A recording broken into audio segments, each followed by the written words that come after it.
세상에는 축복 가운데 죽는 죽음도 있습니다. 그렇죠? 만수를 다하고 가족들의 품 안에서 이렇게 죽는 죽음도 있고 저주 가운데 죽는 죽음도 있습니다. 근데 다윗이라는 이 이스라엘의 두 번째 왕, 이스라엘의 성군이고 지금도 이스라엘의 그 다윗의 별이라고 국기에 있는 이 다윗 왕의 임종에 앞서서 자기 아들에게 유언을 하죠. 그래서 두 사람을 꼭 네가 처단해라. 내 생전에는 두 사람을 처단 못했으니까 그 두 사람을 꼭 처단해라. 이렇게 하면서 솔로몬 그의 아들에게 유언을 남깁니다. 왜냐하면 이제 그들이 공의롭지 못한 사람들이었고 악을 행했기 때문에 그렇습니다. 그것은 뭐냐면 선을 악으로 갚았어요. 그리고 공정하지 못한 살인을 행하였기 때문에 그랬습니다. 먼저 다윗의 군대 장관이었던 다윗의 생질이라 그랬죠. 조카 누이의 아들이었어요. 근데 나이는 엇비슷했습니다. 근데 이 다윗의 군대 장관 요압이라고 하는 인물이 바로 이제 다윗과 화친을 칭하려고 했던 아브넬이라고 하는 사울 왕 일대 왕의 수하에 있던 군대 장관을 다윗의 뜻에 어긋나게 그 사람이 크게 잘못한 것도 없는데 죽입니다. 왜? 자기 전장터에서 자기 동생 아사헬이라고 하는 그 동생을 죽이게 돼요.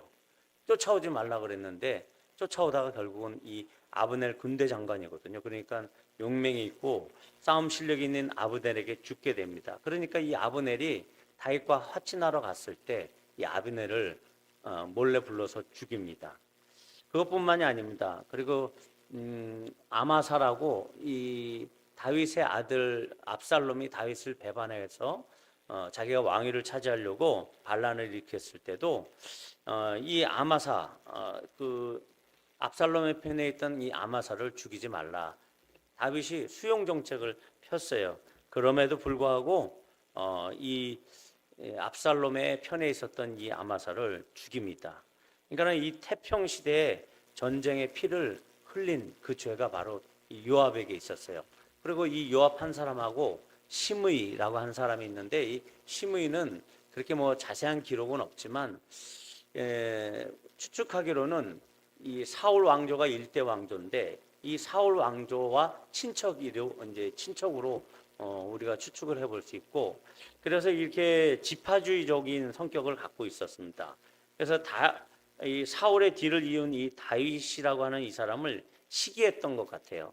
그래서 압살롬에 의해서 자기 아들의 반란에 의해서 도망을 갈 때 이 다윗 왕이 도망을 할 때 그를 쫓아가면서 요단강가까지 쫓아가면서 돌을 던지면서 그 무리를 향해서 저주를 퍼붓고 이런 사람이었어요.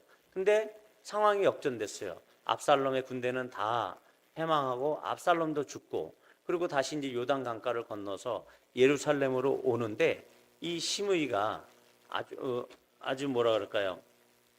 자기의 뭐 1000명이나 되는 사람들을 데리고 와서 용서해 달라고 하는 제스처를 취합니다.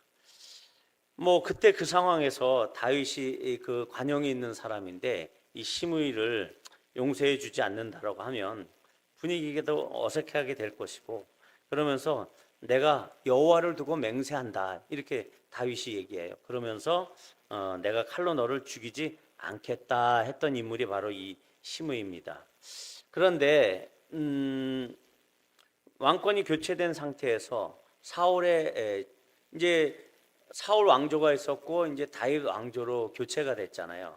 그리고 이 사울 왕조의 친인척으로서 막강한 세력이 있었던 이 시므이를 이 다윗은 죽이지 않습니다. 대부분 정권이 바뀌면 숙청을 하거든요. 그래서 그들이 또다시 반란을 일으키지 못하도록. 하지만 하나님을 경외하는 다윗은 그런 인간적인 그 도모를 하지 않고 그냥 시므이를 살려둬요. 예. 사울의 친족이고 막강한 세력이 있음에도 불구하고 살려준단 말이죠. 자, 이런 그 다윗의 은혜를 그런 식으로 갚은 악인이 결코 선량한 죽음을 죽기를 원치 않았습니다.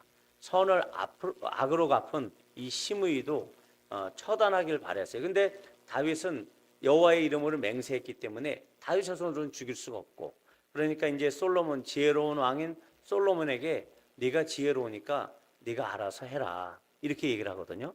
근데 우리가 보통 에베소서에서도, 신약의 에베소에서도 세월을 아끼라 때가 악하니라 이렇게 얘기하잖아요. 그것은 뭐냐면 기회를 사라는 얘기거든요, 원어적으로. 그러니까 이 솔로몬에게도 네가 지혜롭게 행동해라, 그 뜻은 뭐냐면 기회를 봐서 이들을 처단해라 라는 의미였어요.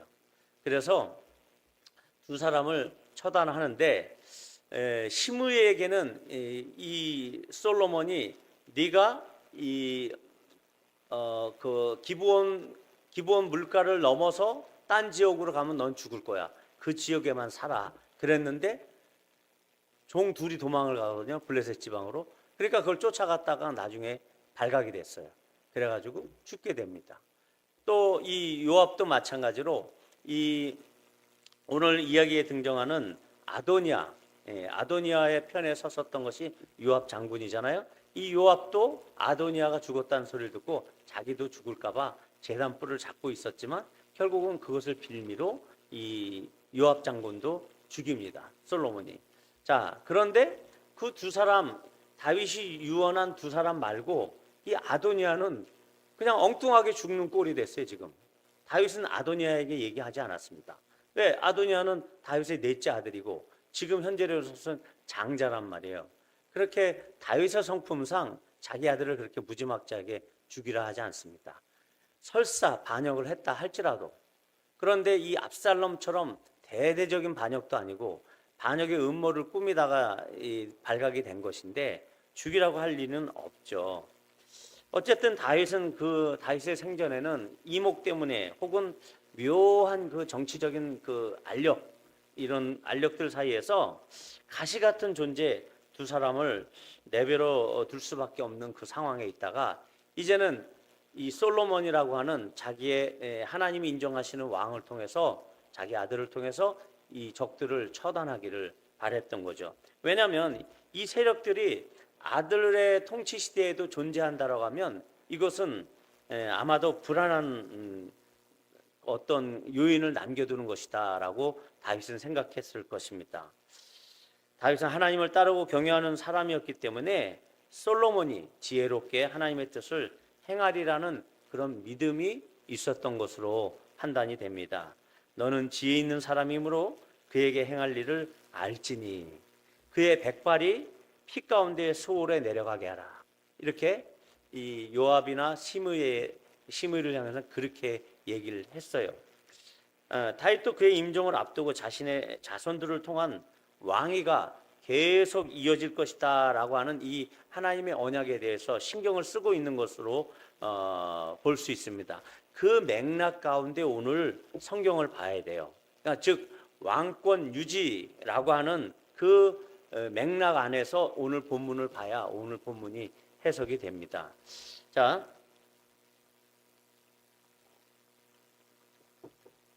다윗은 이제 죽었고 이제 솔로몬이 왕이 됐습니다. 그런데 오늘 2장 12절 오늘 읽었던 본문 앞에 보면 그의 나라가 심히 견고하니라 이렇게 나와 있어요. 이것은 이미 다윗에게 선지자 나단을 통해서 하나님이 하신 약속하신 그 근거에 의해서 기록된 겁니다. 이 심히 견고하니라 이것이 사무엘 하 7정에 3번이나 등장을 해요. 그래서 그의 나라와 왕위를 영원히 견고하게 하리라, 그의 나라를 견고하게 하리라, 네 왕위가 영원히 견고하리라, 이렇게 이 선지자 나단을 통해서 다윗에게 이런 얘기를 했어요. 왜? 다윗이 하나님의 전을 짓고자, 하나님의 집을 짓고자 하는 선한 마음을 있음을 아시고 내가 나의 집을 짓고자 하느냐? 내가 너의 집을 영구하게 하겠다. 하나님의 집을 짓고자 하니까 내가 너의 집을 짓겠다는 거예요. 그래서 단순히 궁전이 아니라 왕위가 이어지는 다윗의 계보로 계속 왕이 발생이 되는 그런 다윗의 집을 짓겠다 이런 말씀이었거든요. 그러니까 이 쿤, 이제 원어로는 쿤이라고 하는데 이 견고하다라고 하는 이 말을 통해서 지금 솔로몬의 왕조는 아주 견고할 것이다. 근데 이것이 이미 사무엘하 7장에서 견고할 것이다 3번씩 하나님께서 언약하신 그 언약의 기반을 둔 말이라는 것이에요. 이 견고하다라는 말이 단순히 지금 솔로몬의 왕과 그의 나라가 심히 견고하다, 이것이 지금 있는 말이 아니라 이전에 했었던 하나님의 언약에 근거한, 다윗에게 했었던 그 언약에 근거한 그의 그의 나라가 심히 견고할 것이다, 이렇게 나오는데, 오늘 본문 열왕기상 2장에서도 12절과 46절에 걸쳐서 무려 4번이나 나옵니다. 전에 3번 얘기했는데 오늘 4번을 얘기하거든요. 하나님께서 다시 확증하시는 거예요. 솔로몬을 통한 이 왕이, 하나님의 다윗의 왕조는 절대 불변하지 않을 것이다. 자, 아까 제가 말씀드렸잖아요. 이 왕권 유지와 관련된 차원에서 이 본문을 보게 되면 결국은 왕권 유지를 확실하게 하시겠다라는 것은 하나님의 견고한 의지이다, 이런 것을 알 수가 있습니다. 솔로몬은 매우 긴박한 상황에서 지금 왕좌에 올랐거든요. 그렇죠? 그래도 하나님의 약속이 그의 왕자를 보호하고 지켜주신다라는 것을 오늘 성경은 영원히 견고하리라, 이렇게 언약의 말씀으로 보증하고 있습니다. 그러므로 우리들의 안정감은 늘 언약의 말씀에 있는 것이지, 수시로 변하는 우리의 환경과 사회나 언제 무너질지 모르는 우리의 연약한 육체에 있지 않다라는 거예요. 아시겠죠? 하나님의 언약의 말씀 안에서 견고하게 우리가 설 수 있는 것이지, 우리의 환경들은 수시로 바뀌는데 아침에 보면은 그 구름이 막 바람에 흔들리듯이 우리 환경은 그렇게 막 흔들리고 변화무쌍한데, 그 안에서도 우리가 견고할 수 있는 것은 바로 하나님의 언약의 말씀이 있을 때 견고하다라는 것입니다. 실패한 구테타의 장본인도 아닌 이 아도니아는 솔로몬의 그 아량으로 처음에는 자유롭게 살 수 있었거든요. 근데 이 자유가 방종을 낳았는지,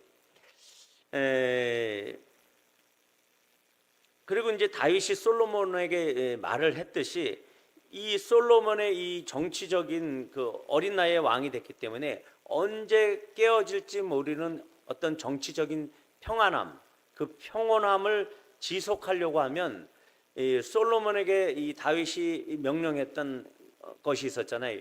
율법에 대한 순종. 그러니까 인정사정 없는 이 정치 세계 안에서, 혹은 개인의 신앙생활이나 개인의 활동 무대 생활 안에서 이 율법이라고 하는 하나님의 말씀이 병행할 수 있도록 그 방법을 찾아가는 것을 지금 다윗은 솔로몬에게 요청한 거예요. 그렇죠? 자, 그 상황에서 이제 이 단락을, 왕권을 견고히 한다는 그 측면에서 본다면 어떤 의미에서 이 본문은 솔로몬의 지위 강화를 위한 내용이다라고 볼 수 있다라는 것입니다.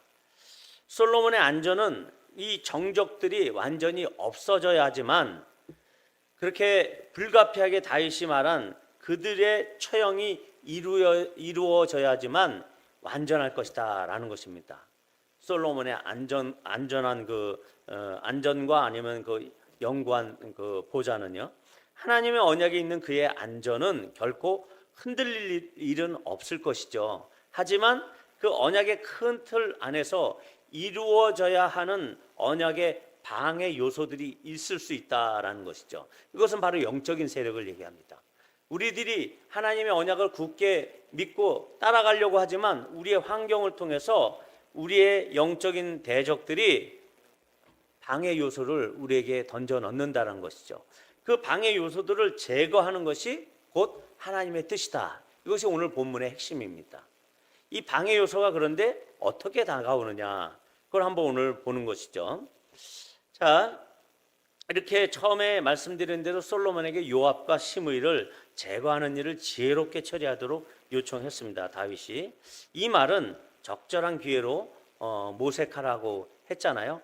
근데 이 아도니아는 그런 언급이 없었어요. 그런데 이 아도니아, 이 악인이 하나님 앞에 처단받을 수 있는 기회를 스스로가 만들어냅니다.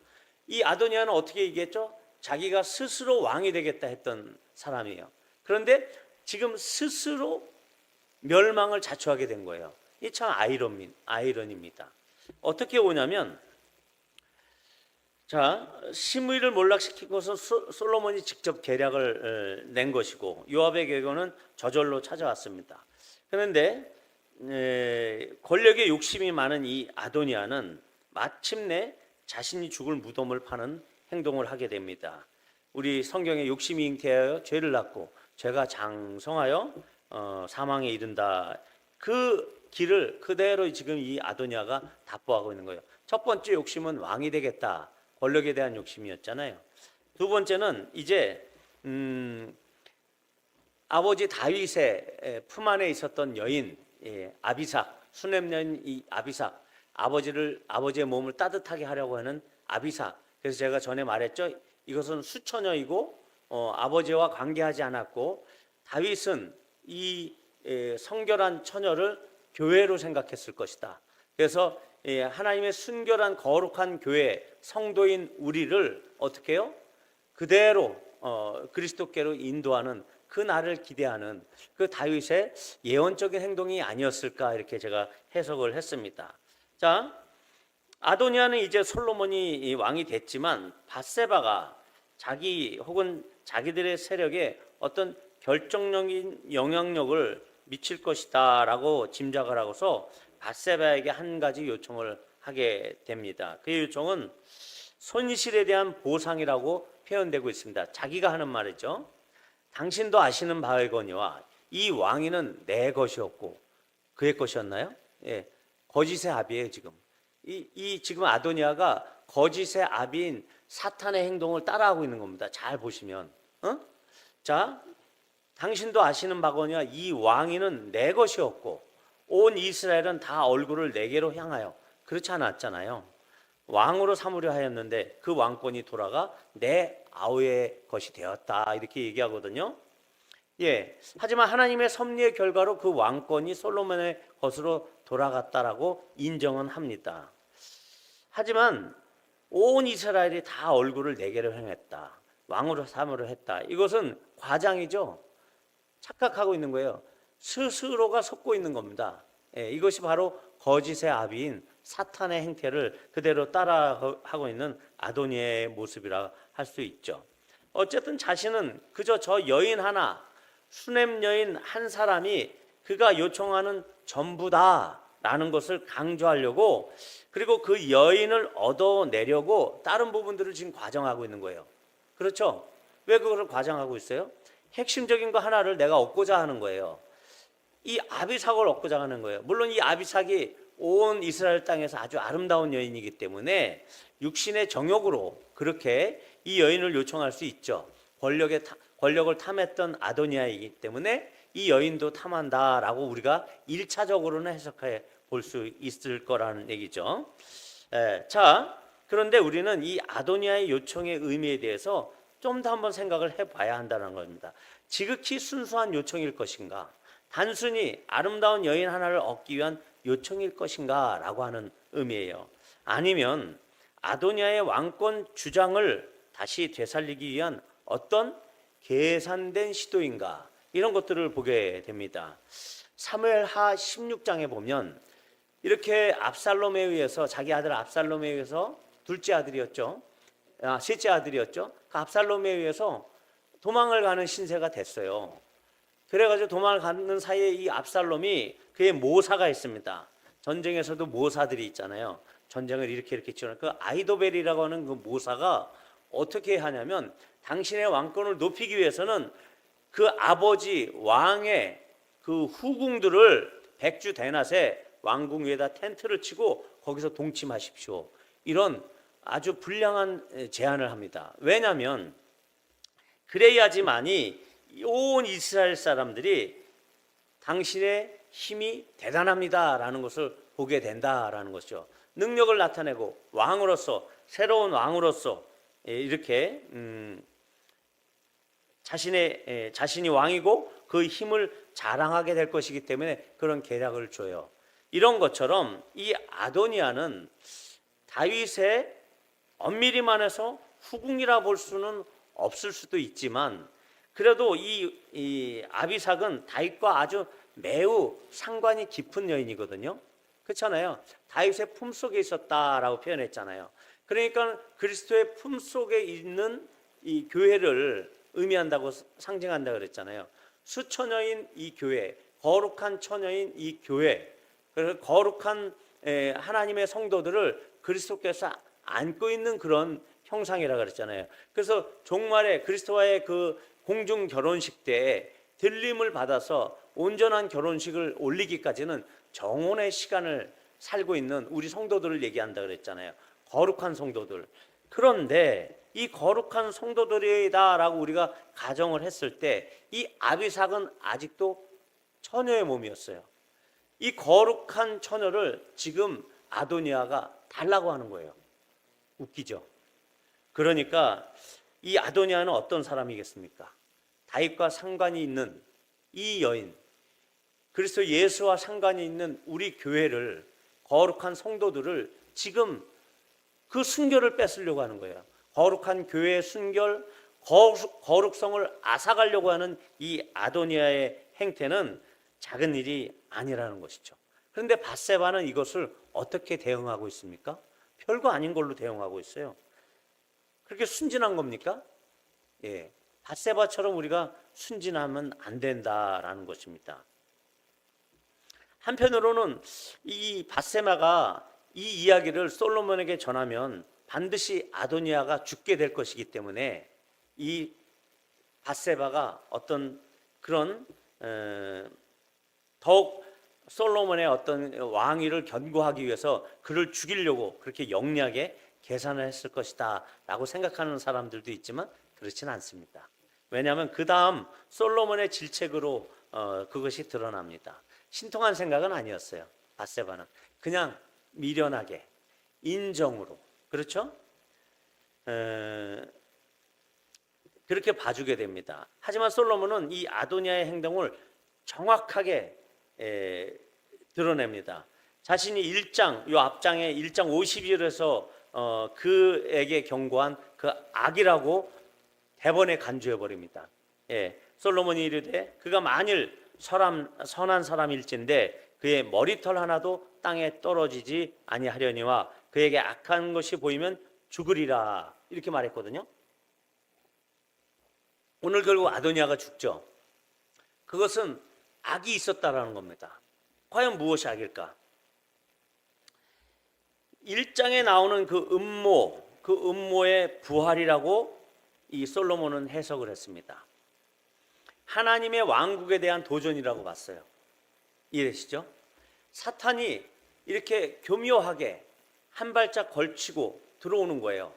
야, 과장을 해요. 막 주변 일을 과장하고 현혹을 하고 미혹한 다음에 한 가지에 딱 발을 걸치는 거예요. 야, 이 정도면 되지 않니? 나 그 아비삭 주면 안 돼? 이렇게 얘기하는 거예요. 하지만 영적으로 해석을 해본다면 그것은 그 한 가지를 통해서 완전히 사단에게 잡히게 되는 그런 일들이 있을 수 있다라는 것이죠. 그러니까 솔로몬이 그의 태도에 대해서 그는 나의 형이오니 그를 위하여 모두 구하라고 나와 있죠. 왕권도 구하옵소서. 오늘 본문의 핵심입니다. 지금 왕위 보존에 대한 내용이 지금 이 본문의 핵심이거든요. 그렇잖아요. 그런데 왕권도 주십시오 이렇게 그 엄마한테 얘기해요. 밧세바에게. 그러니까 결국은 그뿐 아니라 제사장 아비아달과 수레의 아들 요압도 그렇게 구하옵소서 그렇게 얘기한단 말이에요. 그 반역의 음모에 함께했던 자들을 다 용서해 주라는 얘기라는 거죠. 이거는 영적으로 도저히 용납할 수 없다라는 것입니다. 솔로몬의 지혜에 의해서 다윗 왕위에 대한 도전자들을 처단하는 그 사건에 대해서 그 첫 번째 희생자는 역설적이게도 다윗이 솔로몬에게 언급조차도 하지 않은 인물입니다. 하지만 배후의 인물이죠. 과거의 사건들을 살펴볼 때 그 다윗의 넷째 아들 아도니아는 다윗이라고 하면 결코 죽일 수 없는 존재입니다. 결코 죽이기를 원하지 않았던 인물이에요. 그러니까 다윗은 아도니아를 죽이라고 얘기할 수 없었습니다. 그럼에도 불구하고 자기 목숨을 빼앗을 것 같은 압살롬조차도 살려주었던 다윗이었기 때문에 그 인자한 성군이었기 때문에 아도니아에게 대해서는 얘기를 안 했음에도 불구하고 솔로몬은 이것을 간파할 수 있는 지혜가 있었습니다. 왕권을 도전한 자신의 형 아도니아에게 처음에는 관용을 베풀었죠. 하지만 지금 그는 심판할 때라는 것을 알아차리는 지혜가 있었습니다. 전에는 용납할 수 있었으나 이제는 그를 살려두기에는 너무 큰 위협이 될 것이다 라는 결론에 도달했죠. 아도니아는 하나님 나라의 왕권에 도전하는 세력의 첫 번째 희생자로 등장을 합니다. 이 아도니아의 모든 태도는 마귀가 우리들에게 다가오는 그 태도입니다. 그래서 거짓의 합의요, 자기를 포장하고 자기를 과장하면서 한 가지를 얻으려고 우리에게 다가오지만 그 한 가지가 그 모든 것을 걸고매고 자기의 것이 될 것이다 라고 하는 그 놀라운 지혜가 있는 것이 바로 이 아도니아와 같은 사탄의 계계입니다. 우리는 솔로몬의 지혜를 그래서 배워야 합니다. 그의 어머니는 인정을 따라서 사람의 말에 홀려서 진실을 보지 못하였지만 솔로몬은 지금 이 아비삭을 달라고 하는 이 아도니아의 요청을 받아주게 된다면 거룩한 하나님의 나라가 손상이 될 것이다. 이 거룩한 교회가 순결성을 잃어버릴 것이다. 왕권이 위태하게 될 것이다 라는 것을 알아차린 것입니다. 문제의 핵심이 왕권 유지에 있다는 것을 솔로몬은 정확하게 알고 있었습니다. 그리스도께서 통치하시는 이 그리스도의 주권이 통치하는 이 교회 가운데 그리스도의 순결성을, 교회의 순결성을 해치려는 그 어떤 것도 우리는 용납하면 안 된다라는 것이죠. 그것은 권위에 대한 도전이었습니다. 왕이었던 아버지의 왕권에 대한 도전이면서 지금 현재의 왕인 그 왕권에 대한 도전, 이것이 바로 이 사탄의 일이었다라는 것이죠. 하나님 아버지를, 성부를 도전한 이 사탄이 그리스도께서 성육신에서 이 땅에 오셨을 때 그를 도전했습니다. 하지만 어떻게 되셨죠? 부활하심으로 인해서, 성령을 통해서 하나님 아버지께서 그를 죽은 자 가운데 살리심으로 인해서 사단의 머리가 박살이 냈습니다. 그런 것처럼 이 아도니아의 죽음은 예비되어 있는 것이죠. 하나님의 나라를 하나님께 도전하려고 하는 그 세력들은 언젠가는 멸망할 것이다 라는 이것을 오늘 보여주고 있는 것입니다. 하나님 나라의 통치를 악인들에게 맡길 수는 없는 것입니다. 지혜 없는 자들에게도 맡길 수가 없는 것입니다. 이 땅에서의 하나님의 대리 통치자인 이스라엘의 그 왕의 왕권을 침해하려는 세력들은 곧 하나님의 나라를 해하려는 세력이기 때문에 그들의 힘을 얻을 수 있는 빌미를 주면 안 되는 것입니다. 그것은 바로 죄인 것입니다. 우리가 죄를 지면 그들이 힘을 얻기 때문에 죄를 지면 안 돼요. 그러면 그리스도의 나라는 자꾸 손상을 입습니다. 하나님의 권위가 손상을 입어요. 왕의 통치가 이루어질 수가 없어요. 하나님의 백성들이 계속 범죄하는데 어떻게 하나님의 통치가 임할 수 있겠습니까? 그래서 하나님의 나라는 그러니까 발전을 못하는 거예요. 그럼 우리가 중보 기도해야 될 제목은 뭐냐면 우리 교회가 성도 한 사람 한 사람이 이 죄악으로부터 벗어나야 된다는 겁니다. 벗어났을 때 하나님의 이 통치하심이 이곳에 왕성하게 임해가지고 이곳에 폭발적인 부흥이 일어날 것입니다. 그러기 위해서는 성결이 중요해요. 교회의 거룩성이 중요합니다. 그랬을 때 병이 떠나갑니다. 우리가 죄를 짓게 되면 병이 찾아와요. 이런 문제들을 우리가 심각하게 받아들여야 됩니다. 성공이 머뭇거려요. 눈앞에 보이는 성공 같은데 죄를 지으면 그 성공의 손에 잡을 수가 없어요. 왜? 하나님의 통치가 임하지 않는데 하나님의 백성들은 그렇게 일하시지 않거든요. 하나님 앞에 100% 순종하지 않으면 하나님의 축복이 임하지 않아요. 그렇지 않고 하나님께 순종하지 않는데 축복이 임했다 그러면 마귀 자식입니다. 하나님의 백성은 그렇지 않습니다. 이처럼 예수를 믿는 사람들의 생각 안에서 밧세바와 같이 인간적이고 동정적인 생각 때문에 하나님 나라에 해를 가할 만한 아무리 작은 사건일지라도 그 사건들을 허용해서는 안 된다라는 것을 오늘 말씀드리고 싶습니다.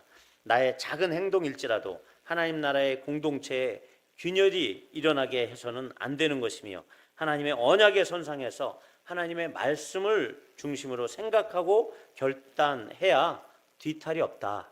이것을 좀 생각해 볼 필요가 있습니다. 여기에 모인 우리 모든 성도님들은 우리의 작은 삶의 영역 안에서 하나님의 통치가 이루어지기를 제대로, 그래서 힘을 얻어서 우리가 살아갈 수 있는, 그래서 불손한 영적인 영역들이 우리 삶에 과장을 하고 들어와서 우리를 올가매려고 하는 그것들을 좀 더 면밀하고 통찰력을 가지고 발견해서 그 악한 마귀의 세력들을 무찌르고 우리가 기필코 승리하는 그런 삶을 사는 성도님들이 되기를 주님의 이름으로 축원을 드립니다. 아멘.